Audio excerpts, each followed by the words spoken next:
Lindo estar en contacto una vez más con ustedes, que tengan buenos días, feliz domingo ahí en Barcelona. Nos toca hoy nuestro episodio número 8 y nuestro apóstol número 7. Vamos a ir una vez más al texto clave, al pasaje que pusimos allá en el primer episodio como nuestro punto de partida, y está en Marcos 3, el versículo 13 en adelante, y nos toca hoy hablar de Mateo, el siguiente discípulo que vemos en esta lista, después de haber visto en el episodio anterior a Bartolomé como ese verdadero israelita. Nos toca ver hoy a Mateo, y lo he titulado El pródigo de Capernaum.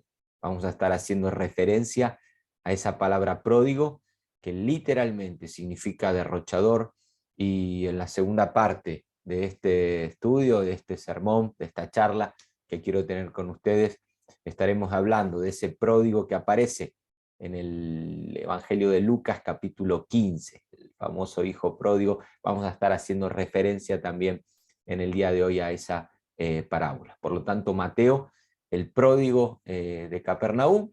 Pero antes quiero leer algo acerca de lo que fue el llamamiento de Mateo, así como hemos estado viendo en cada uno de los discípulos, ahí en el Evangelio de Lucas, capítulo 5.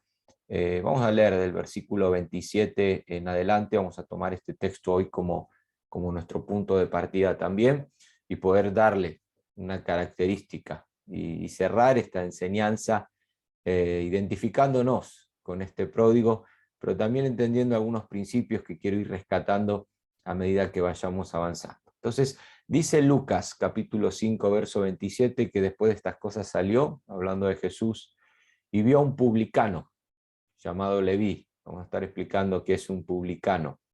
Estaba sentado en el banco de los tributos públicos, y le dijo, igual que le dijo a los otros pescadores que ya hemos visto, igual que Natanael y todos los otros que ya hemos dejado atrás: sígueme.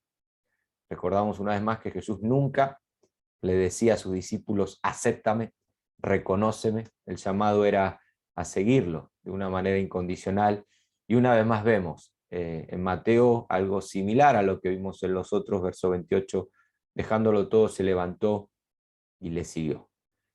Ahora el verso 29 dice que Leví le hizo gran banquete en su casa. A Jesús le encantaba ir a lugares como estos, y había mucha compañía de publicanos, posiblemente amigos y familiares también de Mateo y de otros que estaban sentados a la mesa con ellos. Ahora, no sé cómo siempre los escribas y fariseos se enteraban de estas reuniones, y dice que murmuraron en el verso 30 contra los discípulos diciendo: ¿por qué coméis y bebéis con publicanos y pecadores? Ahora, verso 31, respondiendo Jesús les dijo: los que están sanos no tienen necesidad de médicos, sino los enfermos.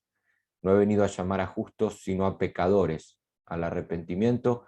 O como Lucas 19:10 nos va a enseñar luego, Jesús no vino, mejor dicho, como dice Lucas 19:10, el versículo clave del Evangelio, que el Hijo del Hombre vino a buscar y a salvar lo que se había perdido, entre ellos nuestro protagonista de hoy, Mateo, el pródigo de Capernaum. Vamos a ver primero quién es este Mateo. Nombre Leví es el nombre hebreo, y su oficio era recaudador de impuestos. Esa era la vocación, el medio de vida de él. Era un empleado, dicen los historiadores, de Herodes Antipa, y su deber era cobrar una especie de impuestos, de peaje, de transporte, ¿no? Venían mercaderes de diferentes lugares, y él estaba ahí en Galilea, pertenece ahí, Capernaum pertenece ahí a Galilea, una ciudad de gran importancia, porque venían gentes de diferentes lugares, y él era el encargado ahí de recaudar, de cobrarle el peaje, ¿no? Como hoy también vemos en nuestras autopistas y demás lugares. Él estaba ahí, el transportista no podía entrar sin antes poder pagar un peaje, conforme también a la mercadería que traía y demás. Así que el texto que acabamos de leer nos dice que este Mateo, el Leví, uno de los 12 también de Jesús, evaluó ese todo. Él era muy bueno con las matemáticas, con los números, y cuando Jesús le dijo: sígueme, él evaluó, ¿no? Puso en balanza lo que era su oficio, lo que era su vida. Como buen matemático habrá hecho cálculos ahí, y obviamente la balanza se inclinó, como en el caso de los otros discípulos, hacia el lado del Señor. No hay mejor tarea, no hay mayor privilegio que poder servirle, que poder seguirle, como hizo él de una manera incondicional, así que él evaluó todo y enseguida lo siguió. Hizo gran banquete ahí en su casa, llamó a sus amigos. Es un motivo para celebrar. Hay tres momentos claves en la vida de toda persona, principalmente del creyente, ¿no? Hay momentos claves cuando nacimos, eso quedó registrado ahí en nuestro DNI, en algún documento. El segundo día clave es cuando nacimos de nuevo. Uno nunca olvida la fecha de su nuevo nacimiento, pero hay un tercer momento clave que también tiene que quedar agendado, y es cuando supimos para qué nacimos. Y en el caso de Mateo, todo se da, el punto 2 y el punto 3, ese mismo día.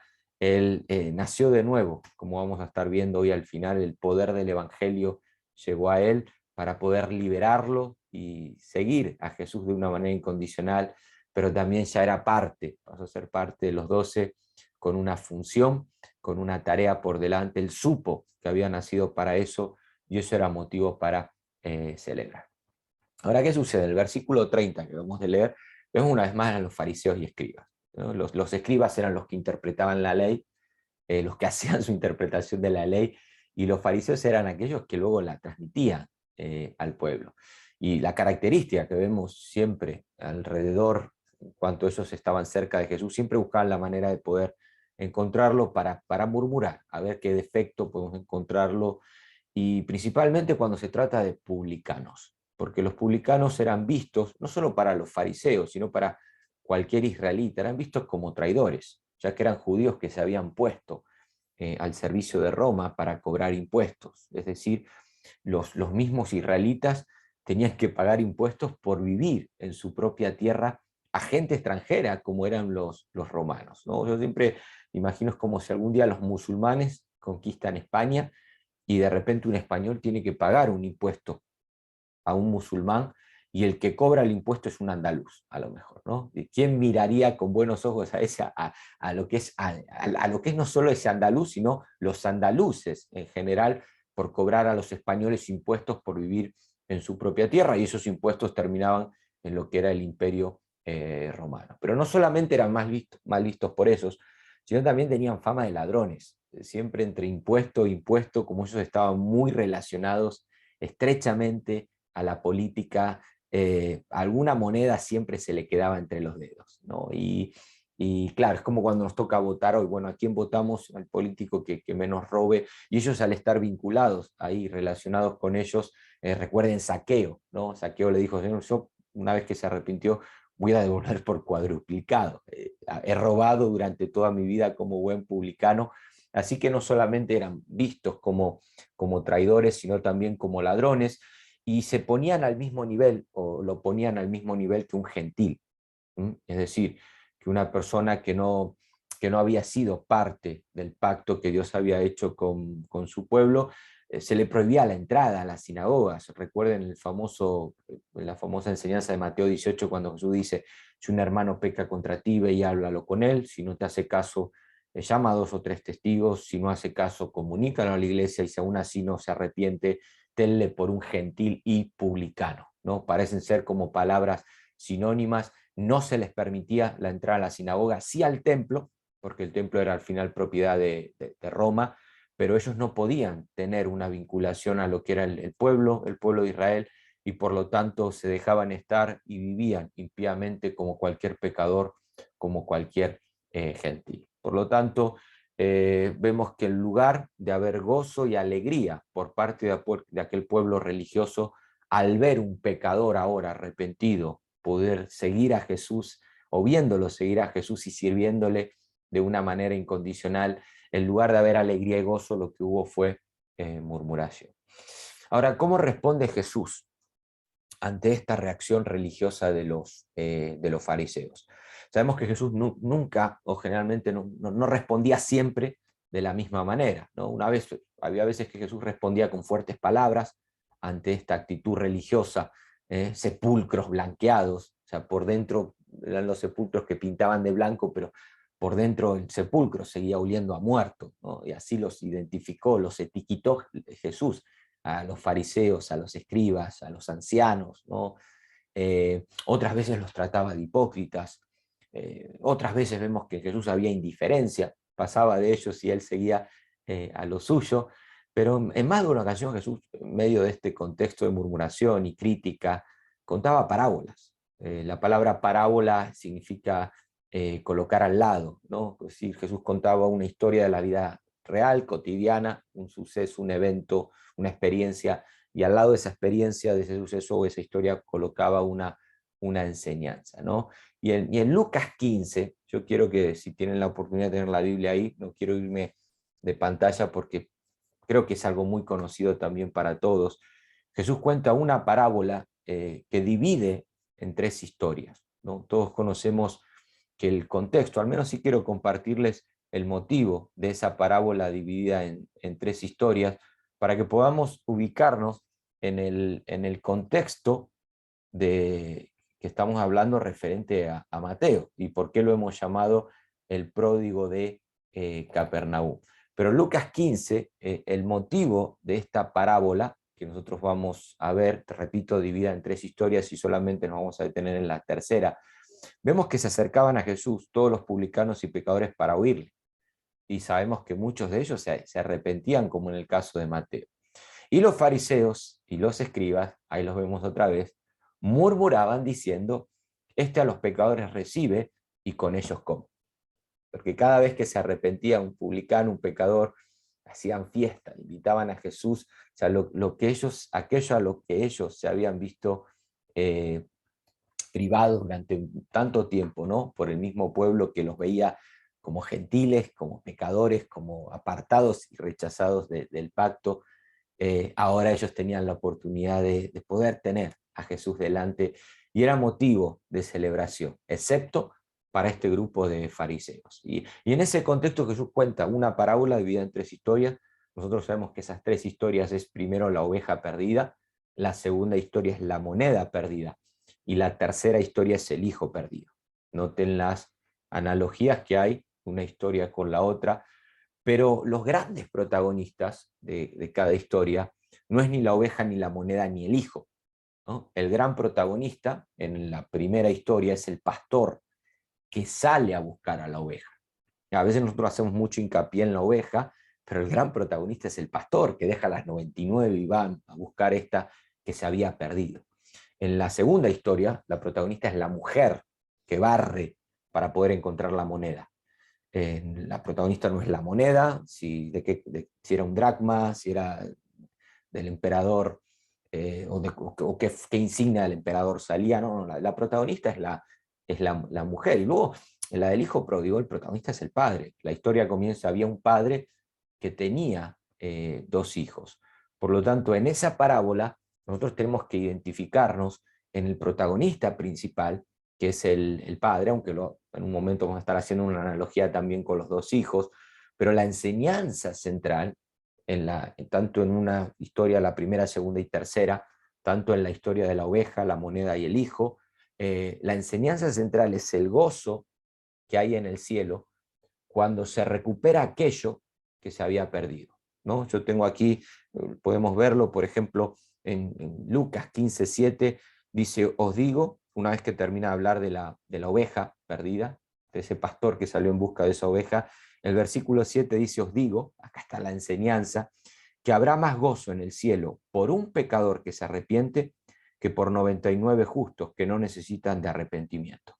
Esa es la enseñanza, o sea, la alegría que tiene que producir en esta gente, aún los fariseos, el gozo de poder ver a un pecador arrepentido.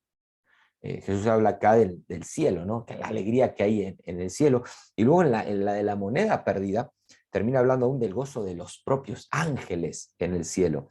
Dice el versículo 10 de Lucas 15, así os digo que hay gozo delante de los ángeles de Dios por un pecador que se arrepiente. Entonces, como que Jesús muestra, ¿no? Mientras que en el cielo hay gozo delante de estos ángeles, en la tierra, o sea, no cabe que haya murmuración, que haya crítica por un pecador, un gentil, un publicano en este caso, que se ha arrepentido. Entonces, yo quiero detenerme en la parábola del padre amoroso, en ese padre que tenía 2 hijos, y podamos ver a Mateo ahí en esa parábola. Dado que el contexto de Lucas 15, 1 y 2 habla de lo mismo de Lucas 5, que nosotros leímos. Un pecador que se arrepiente, ese pecador es publicano. Jesús acude a la fiesta, a esa celebración, y hay crítica por parte de este pueblo religioso. Entonces, al hacer la analogía de cada uno de estos protagonistas, no voy a entrar en el gran pastor, tampoco voy a entrar en la mujer, vamos a ir a esta tercera historia. Vemos que el padre en esa historia es Jesús. Él es el padre. El hijo menor es el publicano, que en este caso viene a ser Mateo. Y el hermano mayor son los fariseos y escribas. O sea, creo que no hace falta que entremos en contexto de toda la historia, pero sabemos que el hermano menor pidió la herencia, ¿no? Derrochó esa herencia, ahí está el publicano, el gentil, y cuando tuvo la oportunidad de volver y volvió, el hermano mayor criticó, es lo que los fariseos hacían. Por lo tanto, el padre en toda la parábola es Jesús. Él quiere mostrar, el propósito de esta parábola es mostrar la misericordia que Jesús tiene por publicanos y pecadores, es decir, como decíamos antes, Lucas 19:10, Jesús quiere mostrar en esta parábola que él vino a buscar y a salvar lo que se había perdido. Por lo tanto, la gran enseñanza en esta parábola, dividida en 3 historias, es la misericordia de Dios, es decir, cómo Dios nos da lo que nosotros no merecemos. O sea, yo entiendo que la gracia es Dios me da lo que no merezco, pero la misericordia es que Dios no me da lo que yo merezco. El publicano merecía lo mismo que cualquier otro pecador, que cualquier otro gentil, y aún que cualquier otro israelita, fariseo. Misericordia tiene que ver con eso. Si gracia es que Dios me da lo que no merezco, recibo de gracia, misericordia es que Dios no me da lo que yo merezco. Merezco el castigo, merezco la ira de Dios. Sin embargo, vemos cómo la misericordia se revela en personajes como Mateo, en protagonistas como lo que nosotros vemos en esta parábola. Por eso la palabra misericordia, miseri habla de miseria, cordia tiene que ver con corazón, es el corazón de Dios puesto en la miseria del pecador. En otras palabras, nosotros no somos mejores ni peores que Mateo. O sea, la misericordia de Dios, así como lo alcanzó él, alcanzó también a todo aquel que pertenece al cuerpo de Cristo, a una iglesia, a una congregación. No somos mejores y por lo tanto no estamos no tenemos derecho a ponernos en la misma falsa actitud de estos escribas fariseos de poder criticar que un pecador se había arrepentido. Cuando uno lee la carta a los Efesios, capítulo 2, del versículo 1 al 4, Pablo viene hablando de cómo estábamos, muertos espiritualmente. O sea, no estábamos enfermos, que había algo bueno dentro de nosotros, como enseñaba el pelagianismo, y a día de hoy sigue enseñando que en el ser humano hay algo todavía bueno que puede ver la luz de Dios. No, Pablo dice literalmente que estábamos muertos siguiendo la corriente de este mundo. Es decir, las mismas cosas que nosotros hoy criticamos que otros hacen, nosotros las hacíamos de una manera u otra, haciendo la voluntad de la carne. Habla también Efesios 2:3, ¿no? O sea, nadie nos enseñó a pecar. Ya nacemos, somos expertos en el pecado porque hacíamos la voluntad de la carne, éramos esclavos de nuestra propia concupiscencia, pero, capítulo 2, verso 4 de Efesios, pero estábamos, seguíamos, hacíamos, pero, dice el verso 2:4, Dios que es rico en misericordia, Dios que es abundante en misericordia, Dios que no nos da lo que merecemos, hizo la gran diferencia. Por lo tanto, en esta parábola que nosotros acabamos de ver, en esta tercera historia, Jesús narra el peor pecado que una persona podía cometer en Israel. O sea, lo que el hijo menor comete, o sea, Jesús quiere mostrar, sabe que los fariseos, que los escribas lo están escuchando, y él quiere mostrarles ahora para captar su atención. Les voy a contar la historia del peor pecador que puede haber en Israel. Y se trata de este hijo que primero pide la herencia mientras su padre todavía está con vida. Eso en la cultura oriental es impensable. Yo sé que hoy en muchos lugares de Occidente, ya como que los hijos cuando ven que los papás están viejos, como que empiezan, viejo, a ver si vamos resolviendo el tema de la herencia, sabemos que tenés otra casa, ¿cómo lo vas a hacer? En Israel eso era impensable. En Israel pedir la herencia antes de tiempo es literalmente decirle a tus padres, me gustaría que estuvieses muerto. Era una cuestión de honra, aún quedarse con él durante los últimos años de su vida. El famoso relato cuando uno le dice a Jesús, deja primero que entierre a mi padre, y Jesús le dice, deja que los muertos entierren a los muertos. No es que el padre había muerto, sino que lo que el hijo quería, como la honra que se acostumbraba en Israel, era justamente eso, poder honrar a su padre durante los últimos años de su vida. Ahora, este hijo comete el peor pecado que un muchacho puede cometer, ¿no? Pedirle la herencia al padre, pero no solo eso, sino que cuando recibe esa herencia, dice el texto que se fue a vivir lejos a una provincia apartada, es decir, a una provincia gentil. Eso era impensable en un israelita, aun cuando un israelita volvía a Jerusalén o a Israel de una ciudad gentil, se sacudía los pies en la puerta de la ciudad, se sacaba el polvo de los pies, dando a indicar que de esa manera se sacudía de algo malo. O sea, como que dejaba ahí en la puerta lo malo que traía de esa región gentil. Pero no solo eso, sino que también dice que derrochó toda la herencia, la malgastó, seguramente con sus amigos, viviendo como el peor de los gentiles. El texto dice perdidamente, y lo que nosotros leemos a veces en epístolas de Pablo, hay pecados que solamente eran comunes en los gentiles, pero no en los israelitas. A veces es fácil identificar si la epístola está dirigida a un judío o a un gentil, solamente con leer la lista de los pecados que esa epístola presenta, porque sabemos que el judío era pecador también, igual que el gentil. Pablo dice en Romanos, no hay diferencia entre uno y otro, pero había pecados que eran comunes en el pueblo gentil, que en Israel eran impensables, tema de borrachera, de orgías, y demás. Pero ahora este muchacho comete el peor pecado que una persona, o sea, malgasta todo viviendo como un gentil, trabaja para un jornalero que tiene animales inmundos, como son los cerdos. O sea, para el judío el cerdo es un animal inmundo, y este muchacho, o sea, no hay peor pecado que pueda cometer, aún termina comiendo las algarrobas, es decir, se contamina con algo inmundo para un judío. Y yo creo que los fariseos y los escribas están escuchando esta historia de Jesús y están ya levantando el dedo acusador y diciendo como hizo David con Natán, ¿no? Ese hombre es digno de juicio, ese hombre es digno de condenación. Los fariseos, los escribas, asientan así la cabeza como diciendo, bueno, ahora nos va a mostrar que para tal pecado no hay perdón que valga. Sin embargo, Jesús, al narrar esa parábola, esa historia, nos muestra lo que Él vino a hacer por el hombre, que Él vino a buscar y a salvar lo que se había perdido, que Él vino a buscar a los enfermos, ¿no? a aquellos que tienen necesidad, y nosotros leemos en esa historia del Padre amoroso, del Hijo pródigo, como en el versículo 20, nosotros vemos que el Padre fue movido a misericordia. Dice, fue movido a misericordia.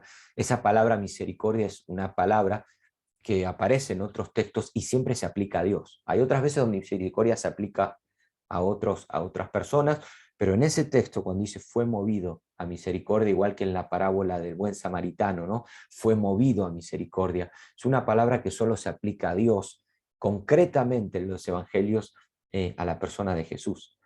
Y nosotros leemos que esa misericordia de Dios, porque Jesús vino a mostrar eso, como decíamos, el propósito es mostrar la misericordia, que esa misericordia se revela una vez que dice el texto, que en Lucas 15, dice que el hijo pródigo dice, volviendo en sí, ¿no? Volviendo a sí. Nosotros podemos verlo del 17 al 17, ¿no? Comienza ese arrepentimiento, dice, y volviendo en sí, ¿no? Este hijo menor, y volviendo en sí, dijo, cuántos jornaleros en casa de mi padre tienen abundancia. Ahora, ese volviendo en sí, ¿no? Cuando él reconoce, a diferencia de los fariseos y escribas, que no reconocían su triste condición, noten cómo él reconoce, ¿no?, su situación. Él dice, perezco de hambre. O sea, no niega la realidad. No es como la iglesia de la Odisea de Apocalipsis 3, que dice, tú dices que no tienes necesidad, tú dices, me he enriquecido, pero no sabes, ¿no?, que eres desventurado, desnudo. No, el hijo menor, Mateo, el publicano, reconoce su situación, que perece de hambre. Reconoce su pecado. Él mira al cielo y dice, pecado contra el cielo, contra ti.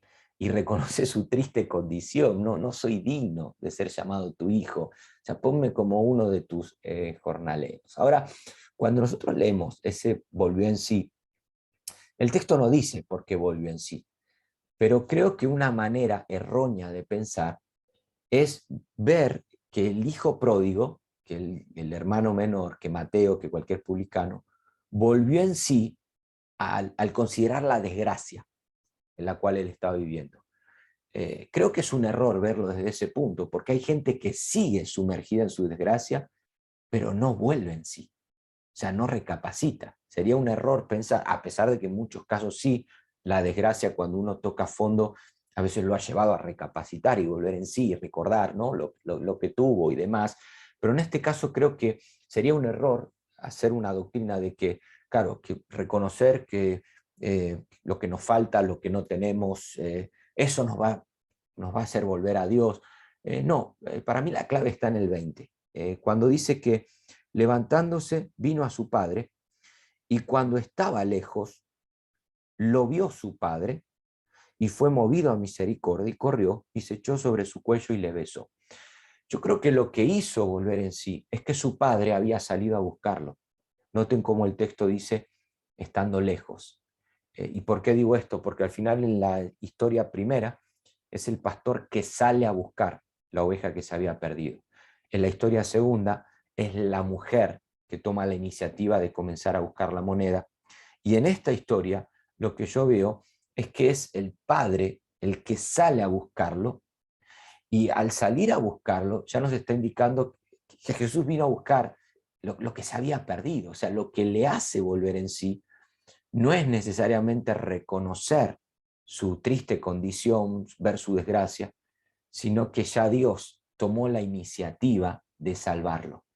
Ya Dios, representación de Jesús en este Padre, dio el primer paso para ir a buscarlo, como hizo ese pastor, como hizo esa mujer. Fue Dios el que tomó la iniciativa de salvar a este muchacho. Y creo que ahí está la gran enseñanza.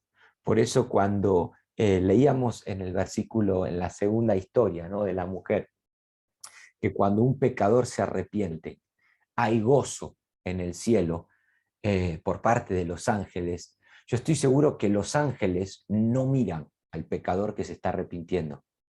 Los ángeles miran al trono, miran a Dios para agradecerle, para celebrar, ¿no? No, tal vez no para agradecerle, pero sí para celebrar que Él tomó la iniciativa para que un pecador ahora se arrepienta.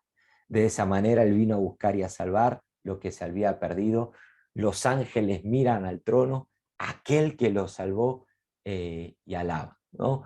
Y, en esta ocasión, ¿no?, de la parábola del hijo pródigo, y en cualquier otro texto, ¿no?, donde vemos que un pecador se arrepiente, al final hay un salmo que a mí me gusta, que quiero compartirlos, que es el pecado de David, ¿no?, en el Salmo 51, cuando él se arrepiente.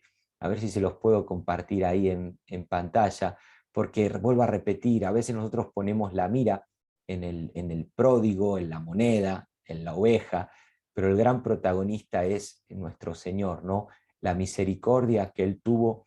Él es el gran vencedor ahí, y al quien nosotros tenemos que mirar, ¿no?, para adorarle y posteriormente para servirle. Pero una vez que David en el Salmo 51 expresa su pecado y comienza pidiéndole que lo lave, versículo 2 y demás, en el verso 4 dice, contra ti solo he pecado. O sea, igual que la parábola, que la historia del hijo pródigo. Y he hecho lo malo delante de tus ojos.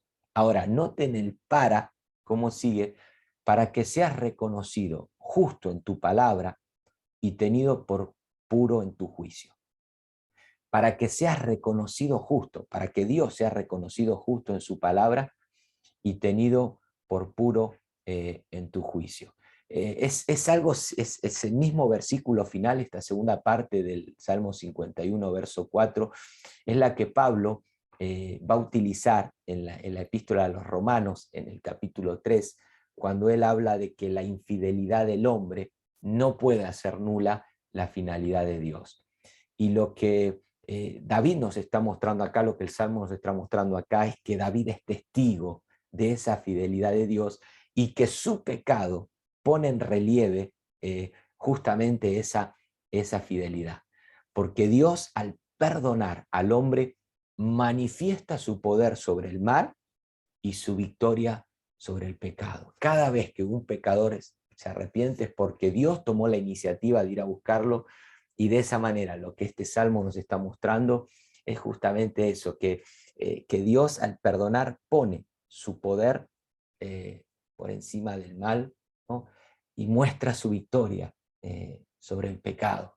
La infidelidad del hombre no puede hacer nula la fidelidad de Dios, y creo que eso nos enseña la vida de Mateo, ¿no? Tal vez el más pecador de todos los discípulos que Jesús llamó.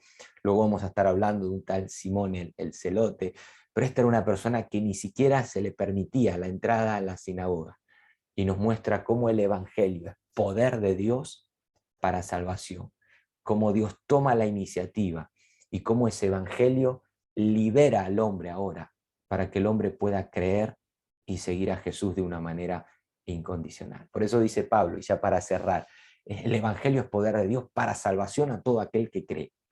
Y a veces nosotros tenemos la idea de que el evangelio solo es poder para el que cree. Para el que no cree, no. Eso sería limitar el poder del evangelio. Dinamis, la dinamita. El evangelio es poder de Dios, crea el hombre o no crea. Ahora, ¿cuál es la diferencia? Que cuando el evangelio opera en una persona, ahí ese evangelio, que ya es poder de Dios, crea o no crea la persona, libera al hombre para que éste pueda ahora creer, pueda poner esa fe en Jesús.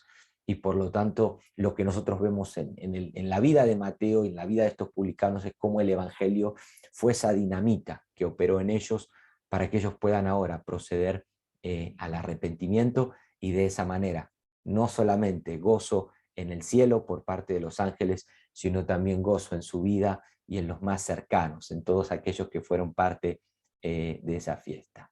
Ese es el evangelio, ¿no? El poder que nos libera, como liberó a Pablo camino a Damasco, el evangelio operó en él, como liberó a Mateo en esa silla de los tributos, y como los liberó a nosotros, ¿no? Como el evangelio operó, Dios nos estuvo buscando hasta que ese poder operó para que nosotros podamos volver en sí, y de esa manera se cumple, ¿no? El mismo texto de Romanos, si el 1.16 nos habla de ese evangelio como poder de Dios, el 1.17 nos dice: el justo por la fe vivirá.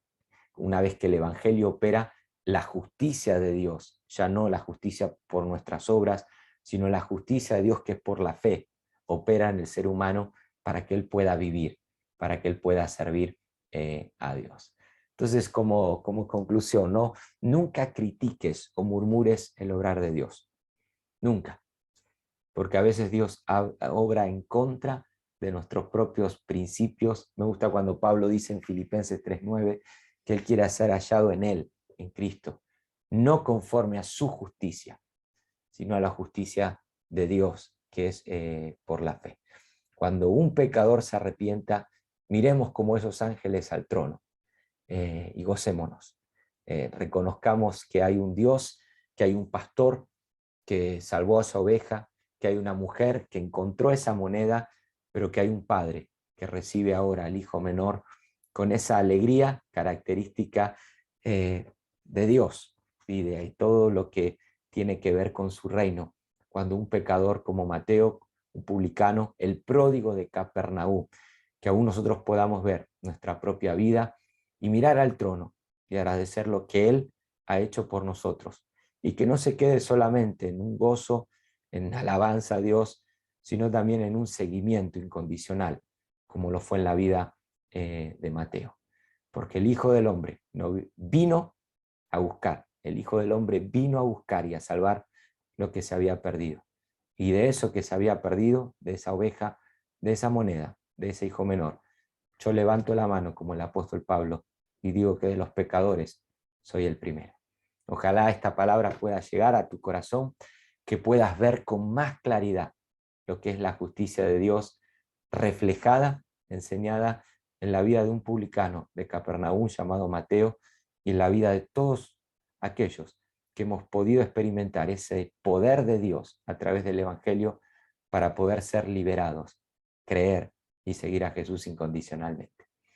Nos estamos viendo en el próximo episodio con un discípulo más. Espero que puedan terminar orando y que Dios revele un poco más lo que es su justicia, esa victoria de Dios en la cual nos declara justo, ya que Él venció el poder del pecado, el poder de la muerte, y que ahora se aplica, se imputa a todo aquel que cree y viene en arrepentimiento, a todo aquel que vuelve en sí, porque el viento en algún momento sopló, como le dijo Jesús a Nicodemo, y nos permitió ahora ver nuestra verdadera condición para poder seguir a Jesús incondicionalmente. Que Dios les bendiga.